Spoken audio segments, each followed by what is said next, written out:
Imagine being exiled on a barren island, surrounded by the vast, unforgiving sea, when suddenly you are thrust into a realm of visions so otherworldly they defy explanation. This is exactly where John, the author of the book of Revelation, found himself on the island of Patmos around 95 AD. But what did he see that was so profound it would captivate and mystify readers for millennia? Picture this: a radiant figure, Jesus, yet unlike any depiction you've known. His eyes blaze like fire, his voice roars like rushing waters, and he stands amidst 7 golden lamps. Intrigued? You're not alone. This vision was just the beginning of the mysteries John was about to unravel. But why these symbols? And what do they mean for us today? Now, let's delve deeper. Imagine the 7 stars in his right hand, each pulsing with hidden significance. These aren't just celestial bodies, but hold secrets that could reveal the fate of entire communities. The very first chapter of Revelation is a whirlwind of symbols and imagery, each more cryptic than the last. The 7 golden lampstands, representing the churches of Asia, might seem distant, yet their messages resonate with an urgency that's eerily relevant today. So, how did John's vision set the stage for prophecies that still stir debate and intrigue? And what subsequent visions could possibly eclipse this divine encounter? Hold on tight, because the revelations only get more astonishing from here.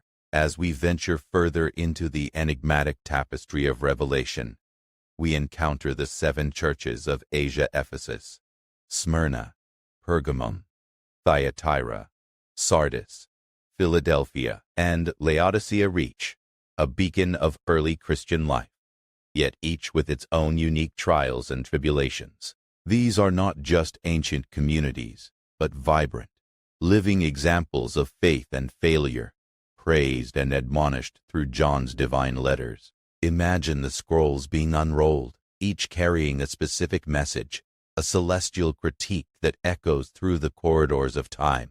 The church in Ephesus, known for its hard work and perseverance, is warned about abandoning its first love.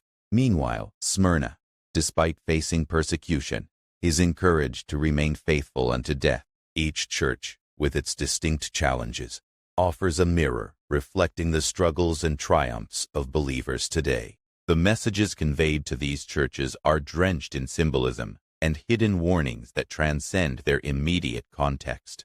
Pergamum is warned about its tolerance of false teachings, likened to the seductive whispers of Balaam. Thyatira is commended for its deeds, but chastised for allowing a prophetess to lead its people astray, a reflection of internal conflicts that can fracture a community. Sardis, despite its reputation of being alive, is declared dead, a caution against spiritual complacency. Philadelphia, small in strength, is promised an open door that no one can shut, symbolizing unwavering faith amidst adversity.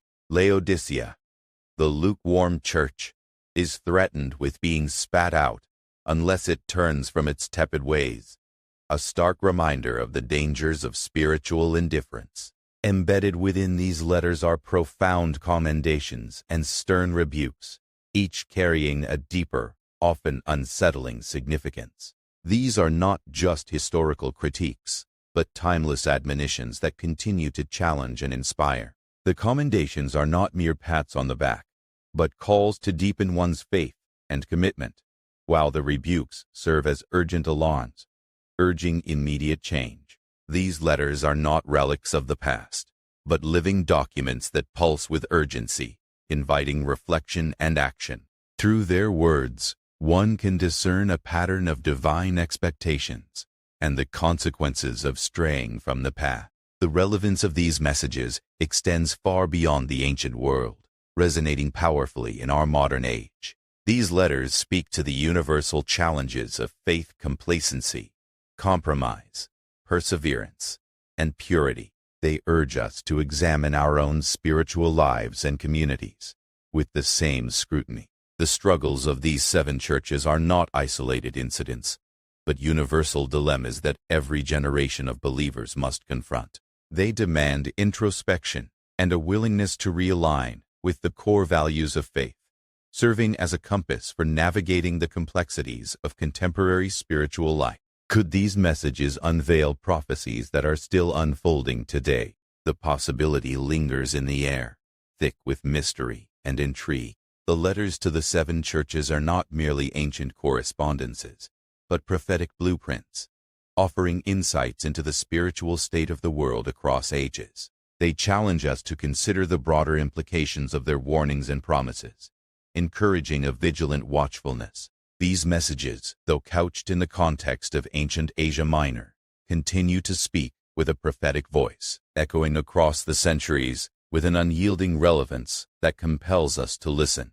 As we ponder these revelations, the anticipation builds for what lies beyond these letters. The narrative of Revelation is not merely a historical account, but a prophetic journey that offers glimpses of divine truth draped in symbolic wonder.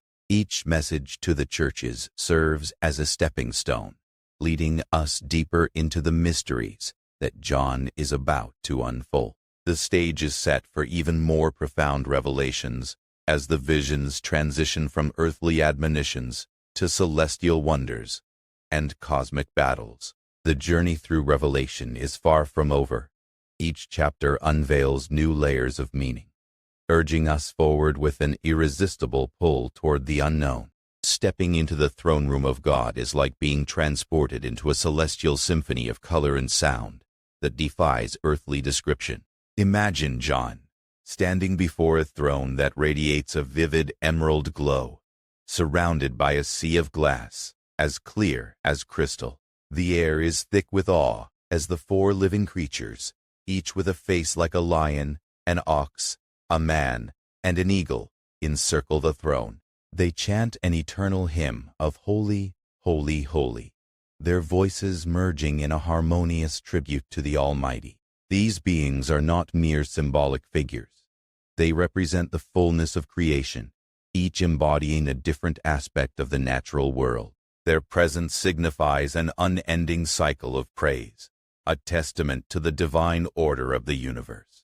24 elders, draped in white robes and crowned with gold, sit in a circle around the throne, their authority evident in their attire. They rise in unison, casting their crowns before the throne in a gesture of profound reverence. This act signifies the ultimate surrender of power and glory to the one true King, acknowledging that all authority is derived from the divine source.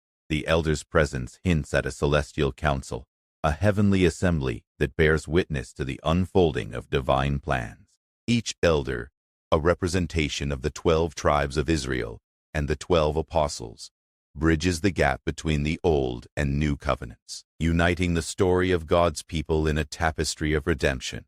In the hand of the one seated on the throne lies a scroll, sealed with 7 seals, its significance shrouded in mystery. The scroll, a divine decree, holds the fate of the world within its pages. Its seals are an unbreakable barrier, a testament to the sacredness of its contents. The anticipation builds as the identity of the one worthy to open the scroll is revealed.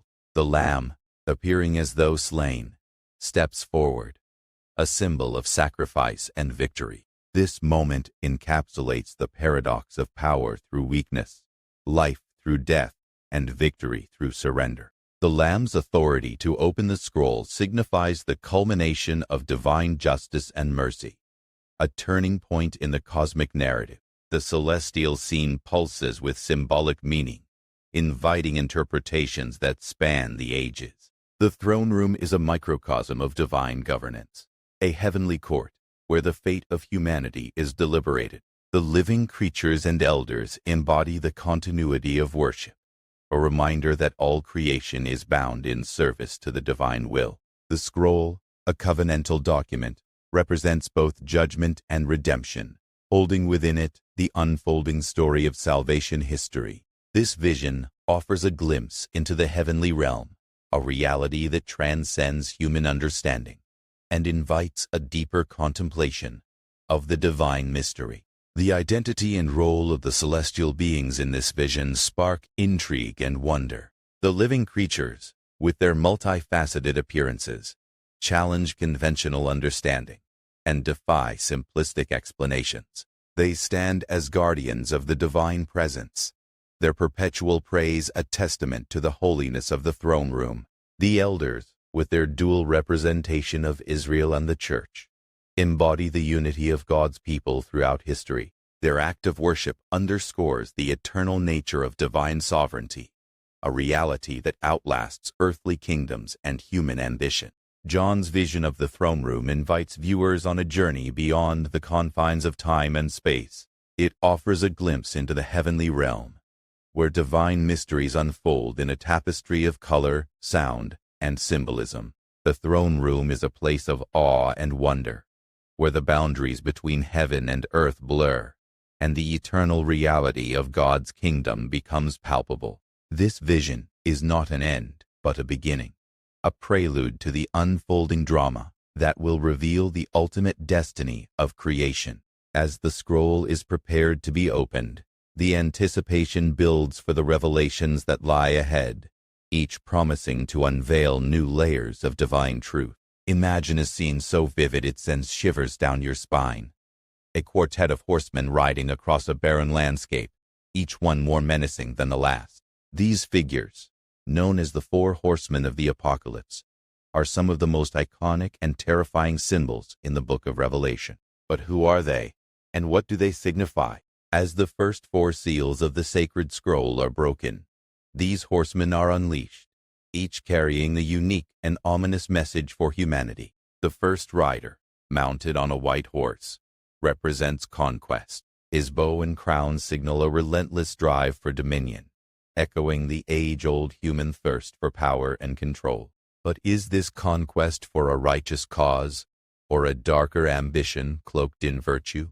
The second horseman, astride a fiery red steed, embodies the brutal reality of war. With a large sword in hand, he strips away the comfort of peace, leaving nations to clash in bloodshed. Think about the countless conflicts throughout history that have reshaped borders and societies, each one a grim reflection of this horseman's destructive path. The third, on a black horse, brings famine, a specter that has haunted civilizations since the dawn of time. Holding a pair of scales, he symbolizes the precarious balance of sustenance and survival, a reminder of how fragile our world can become when scarcity strikes. Can the hardships faced during periods of famine throughout history be seen as echoes of this rider's grim influence? Finally, the fourth horseman rides a pale horse. His name is Death, and he is followed closely by Hades. This duo heralds the ultimate end, sweeping through the land and claiming lives without discrimination. Their presence is a chilling reminder of mortality's inescapable reach, a force that spares none, from the greatest kings to the humblest peasants.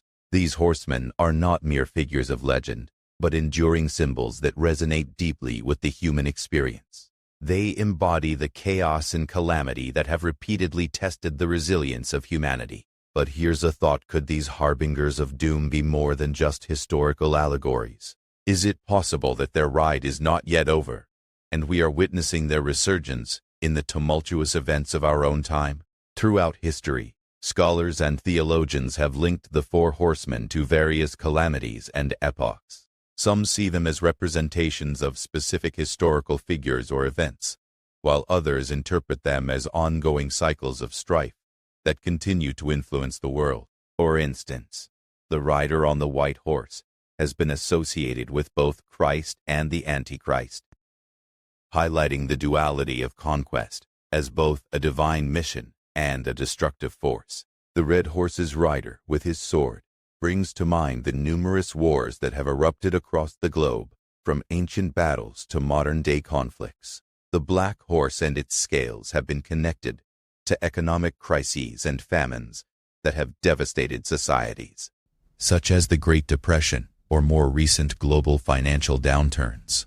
Death on the pale horse is a universal constant, a grim reminder of the plagues and diseases that have claimed millions of lives throughout history. As we grapple with the chaos of our modern world, the symbolism of the Four Horsemen takes on a new urgency. Could the rise of political tensions, global pandemics, and economic instability be signals of their return? The very idea sends a shiver down the spine, as if the pages of Revelation are leaping into our reality. Yet, amidst the fear and uncertainty, there is a call to vigilance and resilience.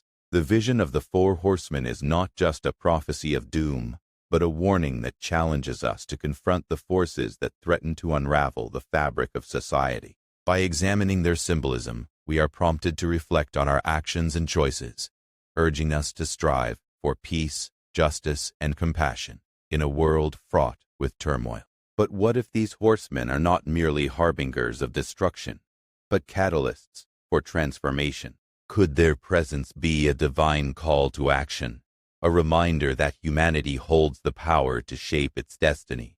This perspective invites a radical rethinking of their role in the narrative, a shift from fear to empowerment, from despair to hope. The Four Horsemen, while formidable, are not the final word in the cosmic story. Their ride, though fearsome, is part of a larger tapestry that ultimately leads to renewal and redemption. As the seals continue to break and the scroll reveals its secrets, what other astonishing visions await? Are we prepared to face the revelations that lie ahead, to confront the truths that challenge our deepest convictions? A scroll sealed with 7 seals each, awaiting its moment of revelation, holds secrets that could shake the very foundations of existence. As these seals are broken one by one, a cascade of events unfolds that transcends human understanding. With the breaking of the 5th seal, the voices of martyrs cry out from beneath the altar, their pleas for justice echoing through the heavens. These souls, clothed in white, are given reassurance, yet the timing of their vindication remains shrouded in divine mystery. Their sacrifice and patience speak volumes about the trials faced by early believers, urging contemporary audiences to reflect on the resilience and faith required in times of persecution. The 6th seal unleashes a cataclysmic vision that defies the limits of the natural world. Cosmic disturbances rock the earth. The sun becomes as black as sackcloth. The moon turns blood red, and stars fall like untethered fruit from a tree shaken by a mighty wind. Mountains and islands shift from their places, and the sky itself recedes like a scroll being rolled up. This apocalyptic imagery, steeped in metaphor, invites viewers to consider the profound impact of divine intervention on creation. It is a moment that challenges the very perception of permanence, suggesting that the natural order is fragile and subject to the whims of cosmic forces beyond human control. As the tumult of the 6th seal subsides, a moment of divine interlude introduces the 144,000 sealed servants. These individuals, drawn from the 12 tribes of Israel, are marked with a seal on their foreheads, signifying divine protection amidst the chaos. This number, rich with symbolic significance, represents completeness and the fulfillment of a covenantal promise. Their role in the unfolding narrative is enigmatic, yet their presence is a testament to the enduring bond between the Creator and His chosen people. They stand as a beacon of hope, a reminder that even in the midst of turmoil, a remnant remains faithful and secure under divine guardianship. The opening of the 7th seal ushers in a silence that envelops the heavens, a pause that speaks louder than words. This silence, lasting about half an hour, is a profound moment of anticipation, a prelude to the dramatic events that are about to unfold. It is a silence pregnant with meaning, suggesting a divine contemplation or a moment of preparation for what is to come. The stillness serves as a stark contrast to the chaos that preceded it, offering a glimpse into the serene and orderly nature of the celestial realm. This pause allows viewers to reflect on the gravity of the revelations and the significance of the judgments being unveiled. Within the text of Revelation, the fate of humanity hangs in the balance as these seals are opened. The narrative paints a vivid picture of a world caught in the throes of divine judgment, yet it also offers glimpses of hope and redemption. The martyr's cry for justice, the sealing of the faithful, and the celestial silence all point to a larger story of salvation and the ultimate triumph of good over evil. This tension between judgment and mercy invites viewers to consider the implications of these events on their own lives and the broader human experience. It challenges them to grapple with the complexities of faith, justice, and the enduring hope for a better world. The imagery and symbolism within this portion of Revelation are rich and multifaceted, inviting endless interpretations and theological reflection. The cosmic upheavals, the sealing of the faithful, and the profound silence all contribute to a tapestry of meaning that transcends the limitations of human language. These elements serve as powerful reminders of the interconnectedness of all creation and the divine plan that governs it. They invite viewers to engage with the text on a deeper level, seeking to uncover the hidden truths and insights that lie beneath the surface. As the narrative continues to unfold, the anticipation builds for the next chapter in this epic tale, leaving viewers eager to discover the secrets that remain locked within the pages of the scroll. As the seventh seal is finally broken, a stillness unlike any other envelops the entire heavenly expanse. This silence, almost palpable, hangs in the air like a thick fog, suggesting that the cosmos itself is holding its breath, bracing for the next wave of celestial decrees. Amidst this profound quiet, 7 trumpets emerge as heralds of impending judgment. Each trumpet, in the hands of a poised angel, represents a clarion call to the universe, signaling the onset of divine reckoning. The anticipation of their sound is electric, tinged with an anxiety that hints at the unprecedented events about to unfold. The first trumpet sounds, and the world is plunged into chaos. Hail mingled with fire and blood rains down, scorching a third of the earth. This devastation is not merely a natural disaster. It is a calculated act imbued with symbolic significance. Trees and all green grass are consumed, a stark reminder of the fragility of creation and the consequences of humanity's actions. The visual of a landscape turned barren and desolate paints a vivid picture of nature's vulnerability in the face of divine judgment. This trumpet, with its fiery hail, serves as a harbinger of the transformative trials that are yet to come. In the wake of the second trumpet, a great mountain burning with fire is cast into the sea. The impact is catastrophic. Oceans boil, a third of marine life perishes, and ships meet their doom. This imagery of a fiery mountain crashing into the waters is a potent symbol of upheaval and destruction. The sea, once a source of life and sustenance, becomes a theater of divine wrath. The scene evokes a sense of awe and dread, as the natural world succumbs to the forces unleashed by the celestial realm. The transformation of the waters underscores the scale of the judgments being executed, a powerful testament to the reach of divine influence. The third trumpet heralds the fall of a great star, blazing like a torch, poisoning the rivers and springs. This star, named Wormwood, brings bitterness and death to the waters, a poignant metaphor for corruption, altering the very essence of life. The tainted waters serve as a stark symbol of spiritual decay, reflecting the consequences of humanity's moral failures. The name Wormwood itself carries a rich history of associations with bitterness and sorrow, reinforcing the gravity of the contamination. This trumpet's impact is profound, as it highlights the intricate balance of creation and the delicate interplay between nature and the spiritual realm. The fourth trumpet plunges the heavens into turmoil, as a third of the sun, moon, and stars are struck. The resulting darkness envelops the world, casting a shadow over both day and night. This celestial dimming is more than a mere astronomical event. It signifies a cosmic reordering that echoes with themes of judgment and renewal. The reduction in light symbolizes the withdrawal of divine favor, a chilling reminder of the distance between humanity and the divine. The darkness that ensues is a fitting backdrop for the mysteries that continue to unravel. a canvas upon which the next acts of the cosmic drama will be painted.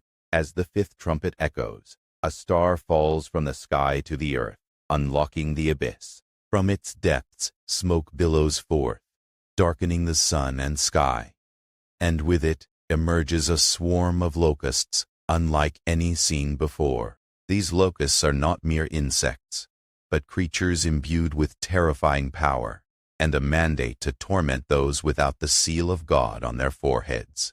Their description is chilling.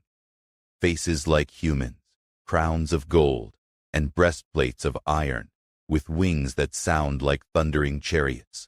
The imagery here is rich with symbolic meaning, suggesting a blend of human and demonic traits, a fusion of the natural and the supernatural.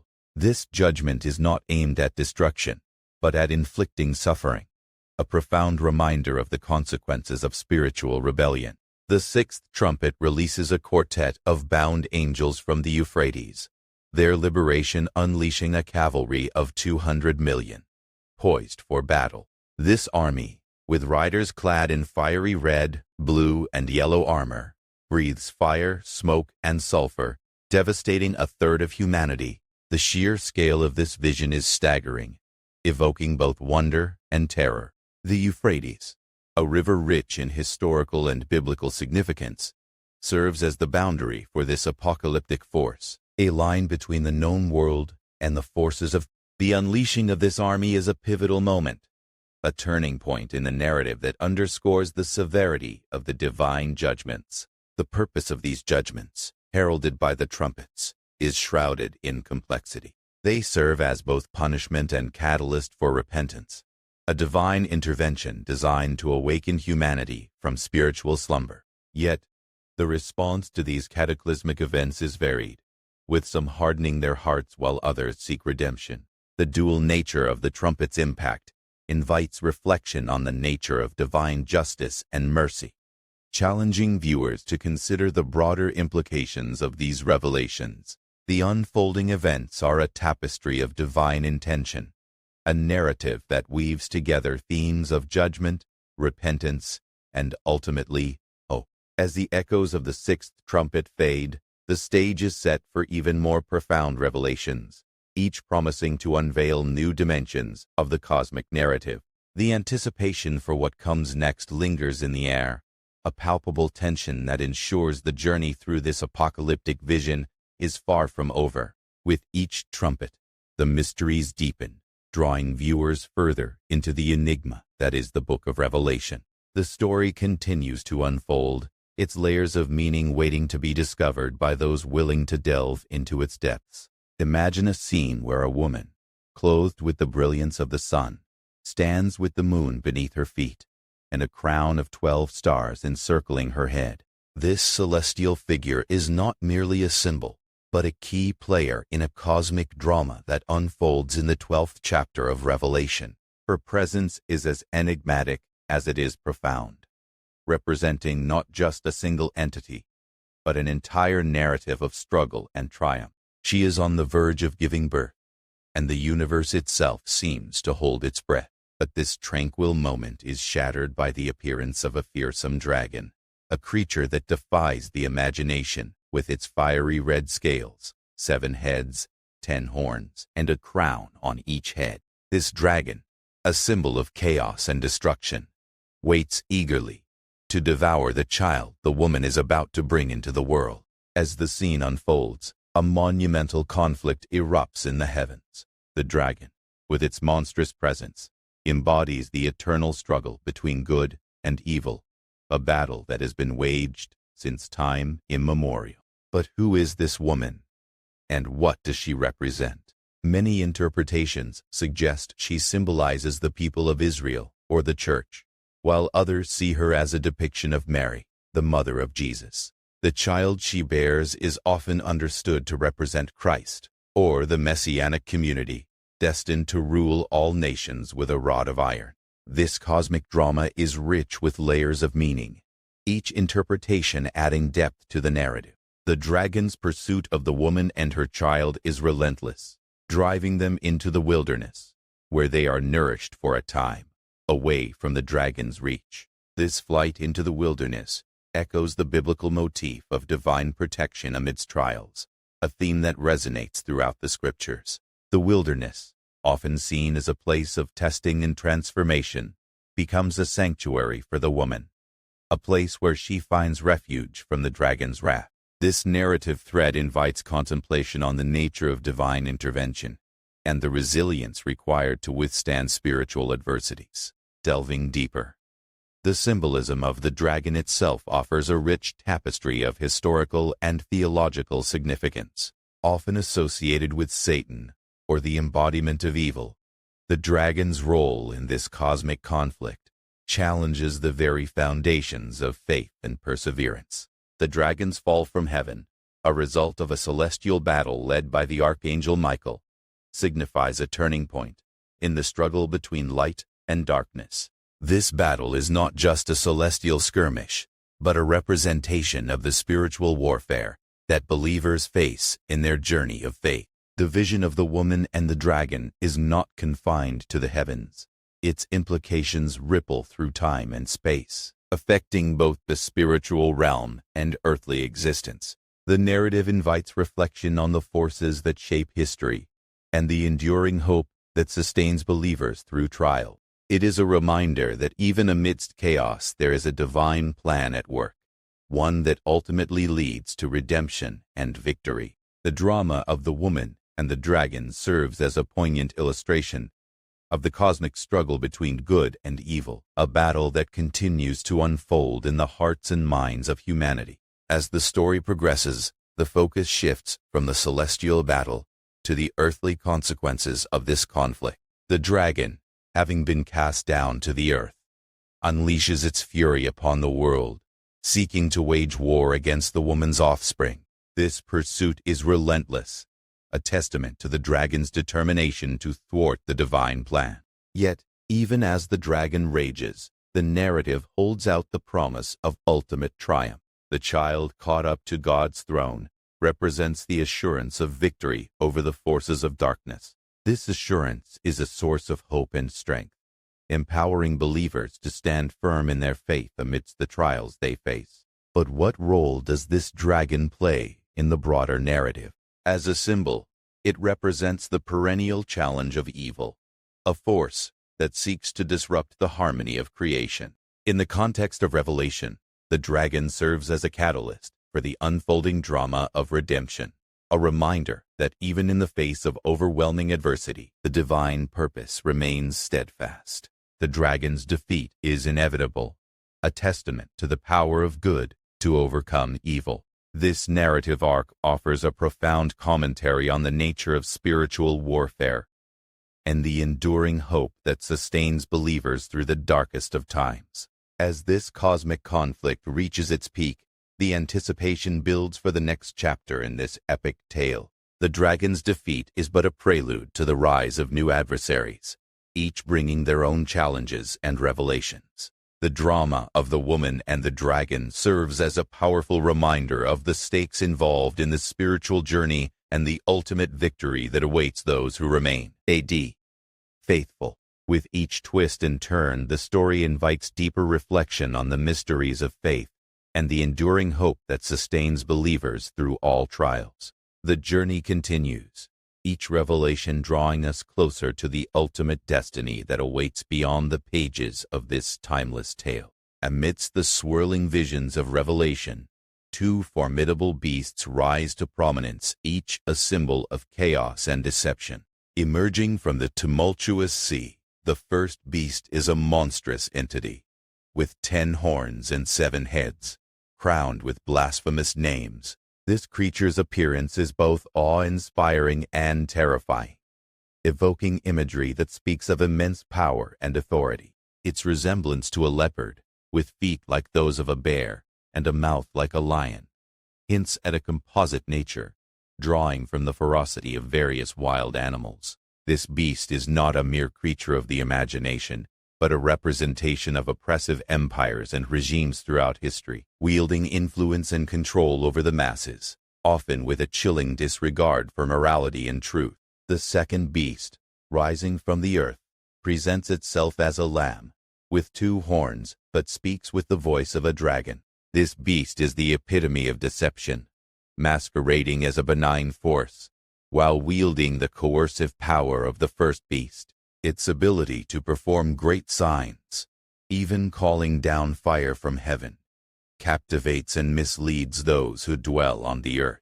This beast's influence is pervasive, compelling humanity to create an image of the first beast, an idol that symbolizes allegiance to its dominion. The second beast's deceptive nature serves as a cautionary tale about the seductive allure of false prophets and ideologies that promise salvation but lead to ruin. Embedded within these apocalyptic creatures is the enigmatic number 666, a symbol that has sparked endless debate and speculation. This number, often referred to as the Mark of the Beast, signifies a profound mystery, a code that many have tried to interpret throughout the ages. Some scholars suggest it represents a historical figure, such as a Roman emperor, using numerical values assigned to letters in the ancient world. Others view it as a symbol of imperfection, falling short of the divine number 7, thereby embodying the ultimate rebellion against the Creator. The number 666 continues to intrigue and challenge, inviting deeper exploration into its meaning and implications for the present and future. Theories abound regarding the historical and modern identities of these beasts. In the ancient context, the first beast is often associated with the Roman Empire, a dominant force that persecuted early Christians with unyielding ferocity. The second beast, with its deceptive powers, is seen as the false prophets who encouraged idolatry and allegiance to the emperor as a god. In modern times, interpretations extend to political regimes, economic systems, and influential leaders who exert control and demand unyielding loyalty. These beasts, with their enduring symbolism, become reflections of the ongoing struggle against tyranny and deceit, reminding us of the vigilance required to discern truth from falsehood. As the narrative progresses, the influence of the beasts in today's world becomes a topic of intense interest. Many see parallels between the beast's characteristics and contemporary issues, such as totalitarianism, propaganda, and the erosion of individual freedoms. The imagery of the beasts serves as a powerful metaphor for the challenges faced by societies striving to uphold justice, equality, and truth in an age often marked by division and manipulation. The beast's presence in the text is a call to awareness, urging individuals to remain steadfast in their convictions and to resist the forces that seek to undermine their principles and integrity. The tale of the beasts is far from a mere historical recounting. It is a dynamic and evolving narrative that continues to resonate with profound significance. As the story unfolds, the anticipation builds for the revelations that these creatures will bring to light. Their emergence from the depths is a harbinger of the trials and tribulations that humanity must navigate, yet it also offers a glimpse of the resilience and strength required to confront such adversities. The beast's narrative invites reflection on the nature of power, authority, and the enduring battle between light and darkness. As these beasts unleash their chaos, their story intertwines with the broader tapestry of Revelation, setting the stage for the next act in this epic saga. Their presence and actions serve as catalysts for the unfolding drama, propelling the narrative forward with an intensity that captivates and challenges. The beasts are not mere static symbols. They are dynamic forces that shape the course of history and the destiny of those who encounter them. The intrigue surrounding their identities and roles fuels a sense of anticipation, as viewers are drawn ever deeper into the mysteries and wonders that lie ahead. In the grand scheme of Revelation, the beasts occupy a pivotal role, acting as both adversaries and mirrors of the human condition. Their presence compels introspection and action, urging individuals to confront the darker aspects of their nature and the world around them. The narrative of the beasts is a reminder of the complexity of existence and the ongoing struggle to uphold truth and justice in the face of formidable challenges. As the story continues to unfold, the anticipation for what lies ahead remains palpable. with the promise of more revelations and insights yet to come. Picture this: 7 angels standing poised, each holding a bowl brimming with the fury of God. This moment, captured in the book of Revelation, marks the unleashing of divine wrath upon the earth, an event that unfolds with jaw-dropping intensity. As the first angel pours out his bowl, a grievous sore afflicts those who bear the mark of the beast, a vivid reminder of the physical manifestations of spiritual corruption. The imagery is stark, the implications chilling. These sores are not mere blemishes, but symbols of the deep-seated rot that has taken hold of humanity. The second bowl turns the sea into blood, echoing the plagues of Egypt with terrifying clarity. Imagine the vast oceans transformed into a crimson sea, lifeless and still, as every living creature within perishes. It's a scene of utter desolation, an apocalyptic vision that leaves the world reeling. This transformation of the sea serves as a potent reminder of the fragility of life and the consequences of turning away from the divine path. The stark contrast between the once vibrant marine life and the blood-drenched waters paints a haunting picture of judgment and retribution. As the third bowl is poured out, rivers and springs follow suit, becoming blood. The sources of fresh water, vital for life, are corrupted, rendering them undrinkable. This symbolic act underscores the extent of divine anger, affecting the very elements that sustain life. It's a powerful statement about the interconnectedness of creation and the impact of human actions on the natural world. The transformation of these life-giving waters into blood serves as a stark warning about the consequences of spiritual decay and moral corruption. The fourth angel releases the sun's scorching heat, intensifying its rays to such a degree that it sears the flesh of those who refuse to repent. The unbearable heat, a stark contrast to the earlier plagues, symbolizes the unrelenting nature of divine judgment. This searing heat acts as both a physical trial and a metaphor for the spiritual purification that comes through suffering. It's a vivid reminder of the transformative power of divine wrath, a force that seeks to purify and renew, even as it punishes. Darkness descends, with the fifth bowl blanketing the kingdom of the beast in a palpable gloom. This darkness is more than the absence of light. It represents the spiritual blindness and moral decay that have overtaken the earth. It's a darkness that can be felt, a suffocating presence that reflects the inner turmoil of those who dwell in the beast's domain. This descent into darkness serves as a powerful metaphor for the consequences of turning away from the light of truth and embracing the shadows of deception. The sixth bowl dries up the great river Euphrates, preparing the way for the kings of the east. This act is laden with historical and prophetic significance. The drying of the Euphrates, a river that has long been a barrier, symbolizes the removal of obstacles, paving the way for the final confrontation between the forces of good and evil. It's a strategic move in the cosmic battle, a preparation for the ultimate showdown that will determine the fate of the world. This drying up of the river signals a shift in the balance of power, a prelude to the dramatic events that are about to unfold.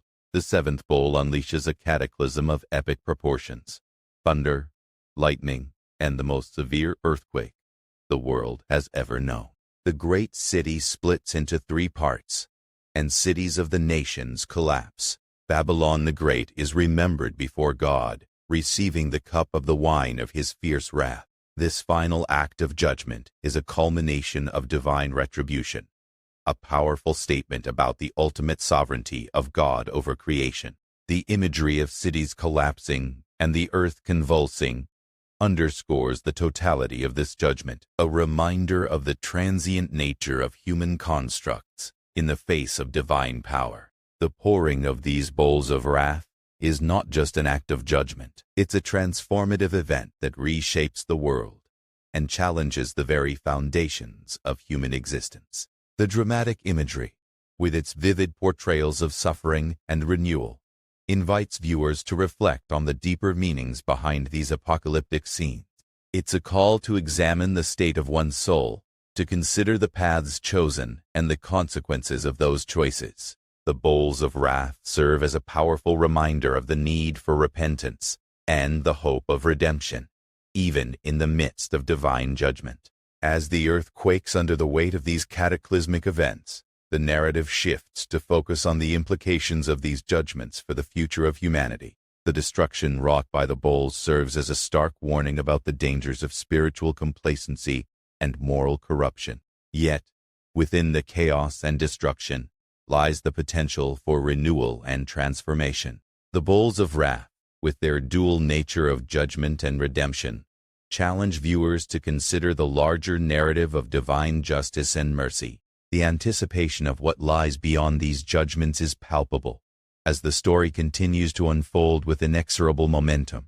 Each bowl of wrath, with its unique symbolism and impact, adds a layer of complexity to the unfolding drama. The narrative, rich with vivid imagery and profound themes, invites viewers to delve deeper into the mysteries of divine revelation. As the final chapters of this apocalyptic vision loom on the horizon, the anticipation builds for the ultimate resolution of the cosmic battle between good and evil. The journey through these revelations is far from over, with more secrets waiting to be unveiled and deeper insights to be discovered. In the ancient and mysterious text of Revelation, we encounter one of its most enigmatic and captivating symbols, Babylon the Great. This grand city, cloaked in opulence and decadence, stands as a monument to human ambition and corruption. Babylon is depicted as a harlot, adorned in luxurious garments of purple and scarlet, glittering with gold, precious stones, and pearls. In her hand, she holds a golden cup filled with abominations and the filth of her adulteries. This imagery, rich in symbolism, portrays Babylon as more than a mere city. She represents the epitome of human excess and moral decay. Her allure is undeniable, but beneath the surface lies a sinister undercurrent that threatens to consume all who fall under her spell. The fall of Babylon is an event of cataclysmic proportions, marking a turning point in the narrative. As John witnesses this dramatic downfall, he describes how the kings of the earth weep and mourn over her demise. These rulers, who reveled in her luxuries, stand aghast as the city is consumed by fire, its splendor reduced to ashes. The merchants of the world, who prospered from her trade, lament the loss of their wealth and the collapse of their economic empires. The smoke of her burning rises like a thick, foreboding cloud, a testament to the transience of worldly power and the inevitable consequences of unchecked greed and corruption. Babylon's fall serves as a powerful symbol of the end of an era, a definitive judgment against the forces of decadence and moral decay. The city's destruction is not just a physical event but a spiritual reckoning, challenging viewers to reflect on their own lives and the values they hold dear. It's a moment that reverberates through time, inviting introspection about the nature of power and the responsibilities that come with it.